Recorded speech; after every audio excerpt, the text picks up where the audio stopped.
ها؟ أنا في كل مكان أروح له يرافقني أخو وصديق وعزيز علي وعليكم، اللي هو الشاعر الكبير محمد بن الذيب، الله يفك عقله. ورمضان على الأبواب إن شاء الله، وحنا إن شاء الله نتعشم وياكم في حكامنا في قطر وشيوخنا في قطر، إن شاء الله أن متعشمين في كرمهم وفي طيبهم وفي عدلهم، وفي إن شاء الله أن نشوف أبو راشد إن شاء الله قريب في رمضان أنه يصدر فيه عفو، ولا يتكرمون علينا إن شاء الله بخروجه وجلوسه بيننا، وإن شاء الله أنكم تستضيفونها السنة الجاية هنا. طبعا أنا عندي قصائد كثيرة في محمد بن الذيب، بعطيكم من كل قصيدة بيتين، أسوي لكم كوكتيل أول مرة أسويه بالطريقة هذه. يقول: يلا ذراك وحجاك وسترك الضافي من معضلات السنين اللي تصادفني، العمر راح أكثره والصاحب الوافي هبت رياحه بما لا تشتهي سفني.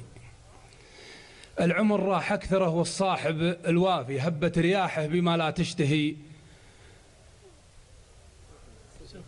يلا رجاك وذراك وسترك الضافي من معضلات السنين اللي تصادفني، العمر راح أكثره والصاحب الوافي هبت رياحه بما لا تشتهي سفني. اللي العينه ما لدت عيني اخلافي، قدام لو راسي يخالفني، يوفاله من الوفاء وصفى من الصافي، او اقرب ما يليه في عمري مناصفني. شهرة قصيدي لخليت منه تنعافي، حتى لو الليل والبيداء تعرفني. الله يجبر عز سنافي على سنافي، عز الله انه قصى حالي وكلفني، كانه رفيقي ولا يدري عن الخافي. لو كان بعيونها الثنتين شايفني، لعل وجه شرق كبري مسيعيد، الصبح لا جينا معيذر نشوفه، عن الكرم والجود ما رده القيد، حتى ورا القضبان تندى كفوفه.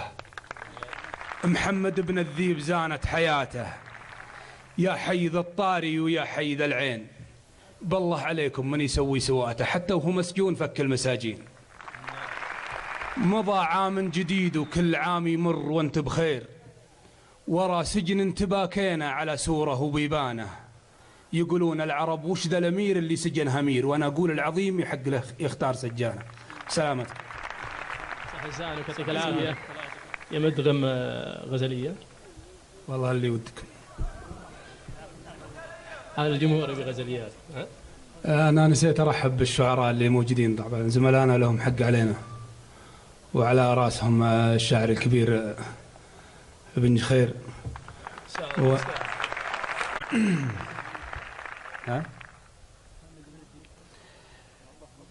أنا في كل مكان أروح له